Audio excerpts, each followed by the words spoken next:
Hello good evening दोस्तों। देखिए दोस्तों, हमारे शिक्षा मनोविज्ञान के पीवाईक्यू की जो श्रृंखला चल रही है हमारे, उसमें आज हम बुद्धि टॉपिक के क्वेश्चन सॉल्व करेंगे। यानी कि बुद्धि टॉपिक से पिछली भर्तियों में जितने भी क्वेश्चन आए हुए हैं उनको हम ज़्यादातर क्वेश्चनों को सॉल्व करने की कोशिश करेंगे।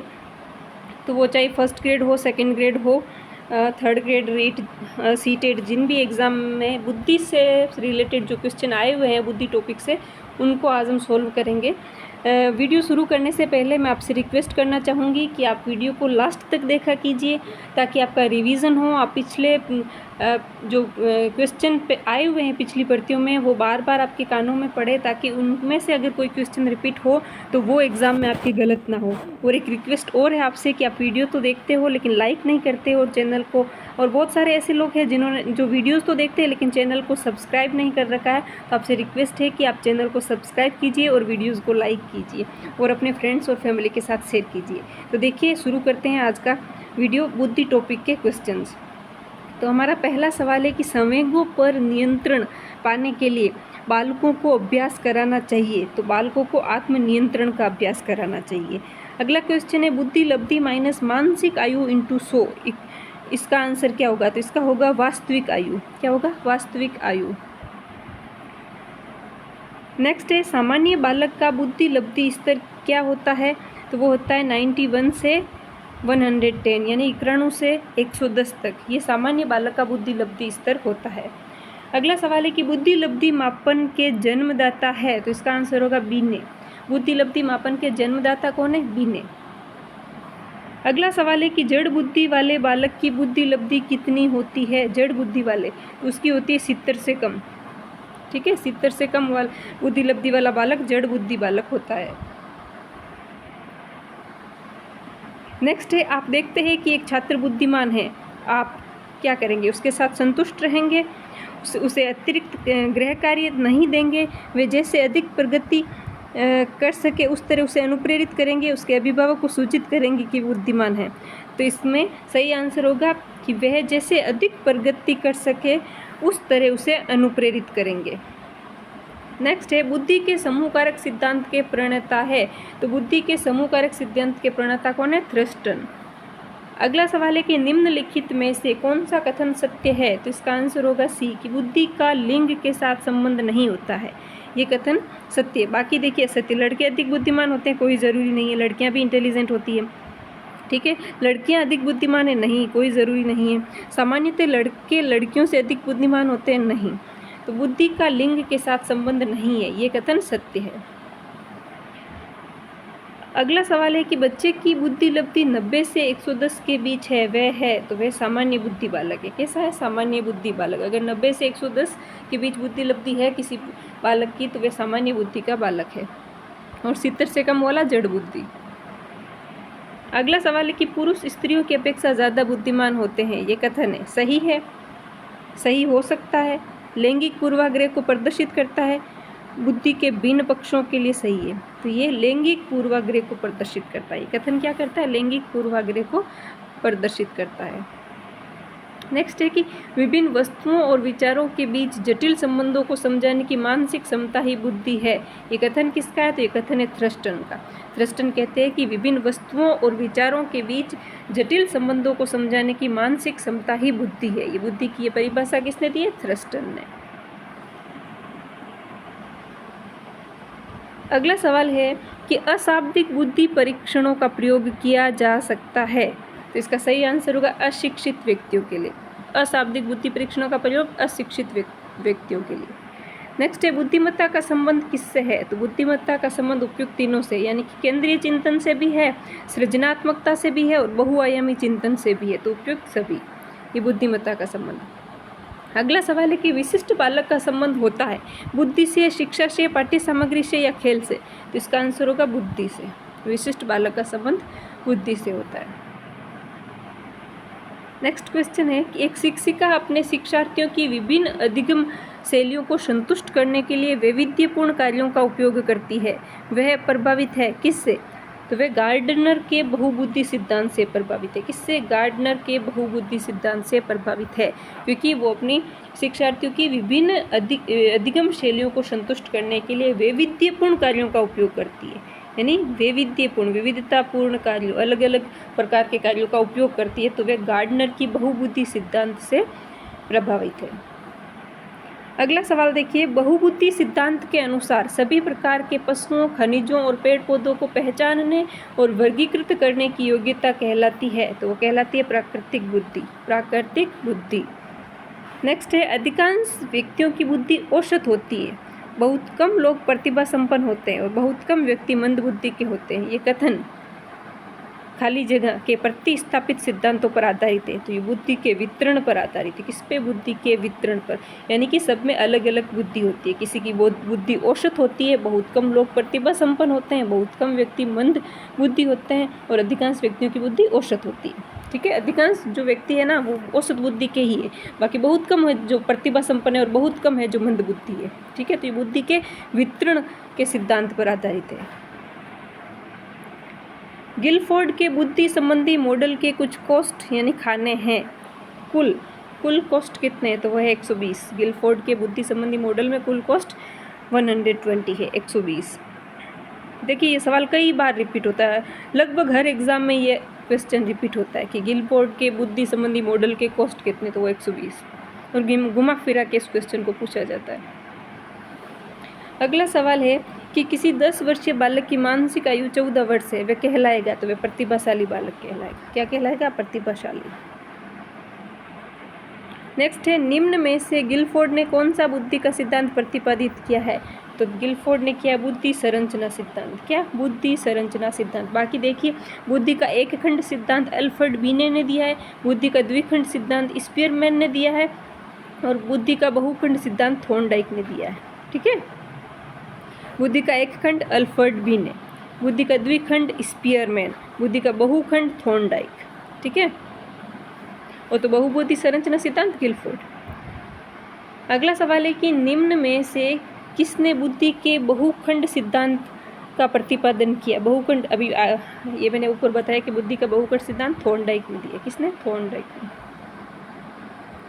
नेक्स्ट है कि गिलफोर्ड के बुद्धि संबंधी सिद्धांत है, तो गिलफोर्ड का बुद्धि संबंधी सिद्धांत है त्रिआयामी सिद्धांत। कौन सा? त्रिआयामी सिद्धांत। त्रिआयामी सिद्धांत गिलफोर्ड ने दिया है। नेक्स्ट है अवधारणाओं का विकास। अवधारणाओं का विकास मुख्य रूप से संबंधित है, तो अवधारणाओं का विकास है बौद्धिक विकास से संबंधित। थॉर्नडाइक ने बुद्धि का कौन सा सिद्धांत प्रतिपादित किया? तो थॉर्नडाइक ने किया बहुकारक। थॉर्नडाइक ने बहुकारक सिद्धांत का प्रतिपादन किया है। अगला सवाल है, मानसिक रूप से विकलांग बालक से निम्नलिखित में से कौन संबंधित नहीं है? जड़ बुद्धि, गूढ़ बुद्धि, असामाजिक कार्य या अल्प बुद्धि? तो इसका आंसर होगा सी, असामाजिक कार्य। क्वेश्चन क्या है कि मानसिक रूप से विकलांग बालक से निम्नलिखित में से कौन संबंधित नहीं है? तो असामाजिक कार्य संबंधित नहीं है। अगला सवाल है कि बुद्धि के द्विखंड सिद्धांत का प्रतिपादन किसने किया? तो द्विखंड सिद्धांत का प्रतिपादन किया स्पीयरमैन ने। किसने? स्पीयरमैन ने। नेक्स्ट है, एक 12 वर्षीय बालक की मानसिक आयु 10 वर्ष है, वे किस श्रेणी में आएगा? तो मंद बुद्धि में आएगा, क्योंकि उसकी वास्तविक आयु तो 12 वर्ष है लेकिन मानसिक आयु 10 वर्ष है, तो वह मंद बुद्धि में आएगा। नेक्स्ट है, गिलफोर्ड के बुद्धि संबंधी मॉडल में निम्न में से कौन सा आयाम नहीं है? तो विषय वस्तु है, संक्रिया है और उत्पादन है, अंतर वस्तु नहीं है। तो गिलफोर्ड के बुद्धि संबंधी मॉडल में अंतर वस्तु नहीं है, बाकी तीनों है, विषय वस्तु है, संक्रिया है और उत्पादन है। अगला सवाल देखिए कि निम्न में से किसका निश्चय केवल आनुवंशिकता के आधार पर होता है? किसका निश्चय केवल आनुवंशिकता के आधार पर होता है?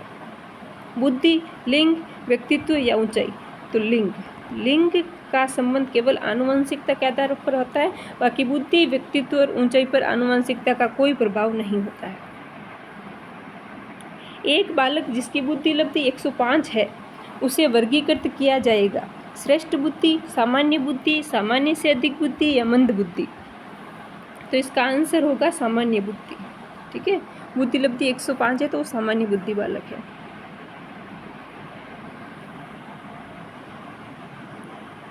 अगला सवाल है कि जड़ बालकों की बुद्धि लब्धि होती है, जड़ बालकों की बुद्धि लब्धि होती है 25 से कम। कितनी होती है? 25 से कम।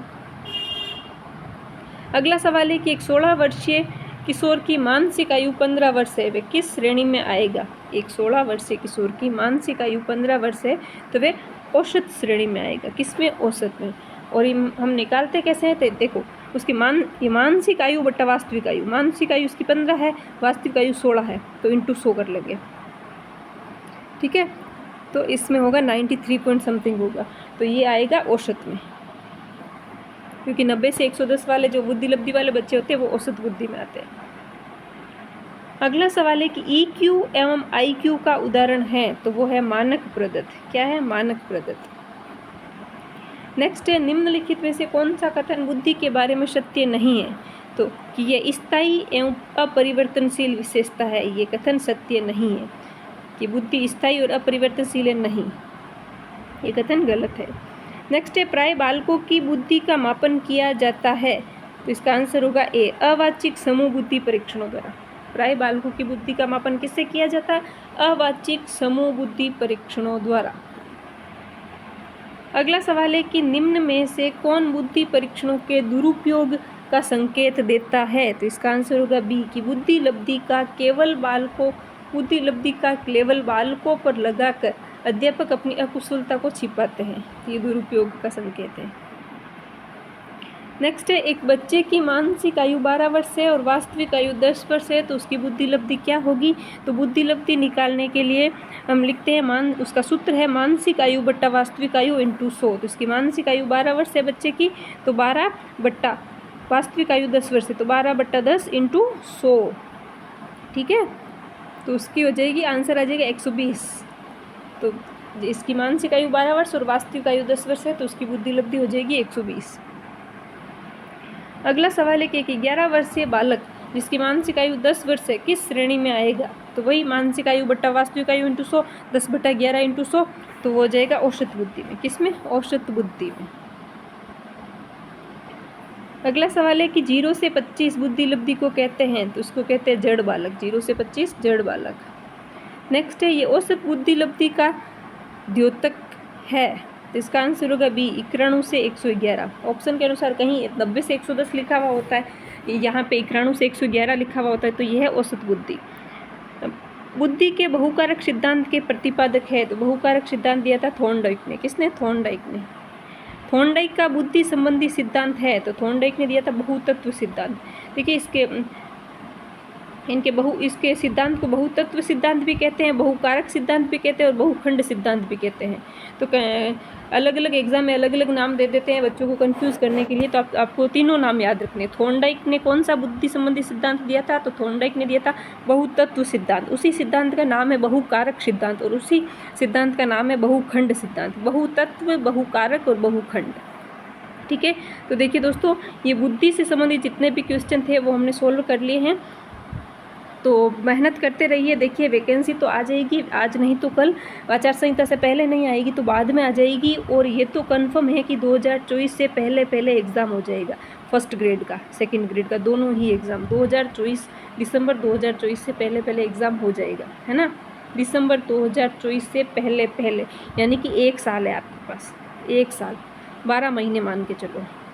12 महीने में कह रही हूँ कि वहाँ तक तो कन्फर्म हो जाएंगे, और हो सकता है अगस्त सितंबर में ही हो जाए, नवंबर में ही हो जाए। कौन से? 2024 में होगा एग्ज़ाम। तो अपनी तैयारी को जारी रखिए, पढ़ते रहिए। देखिए, वैकेंसी आने के बाद टाइम इतना जल्दी निकलता है कि पता ही नहीं चलता है, टाइम उड़ जाता है ना। तो जब तक वैकेंसी ना आए तब तक कम से कम एक बार आपका सिलेबस कंप्लीट हो जाना चाहिए। कम से कम आपका सिलेबस एक बार कंप्लीट हो जाना चाहिए, है ना। तो मेहनत करते रहिए, मेरा तो बस यही कहना है। और इस चैनल पे हम फर्स्ट ग्रेड और सेकंड ग्रेड दोनों ही एग्ज़ाम्स के टॉपिक्स सॉल्व करेंगे, पढ़ेंगे, और सब्जेक्ट भी पढ़ेंगे, उनके वीडियोस में डालूँगी।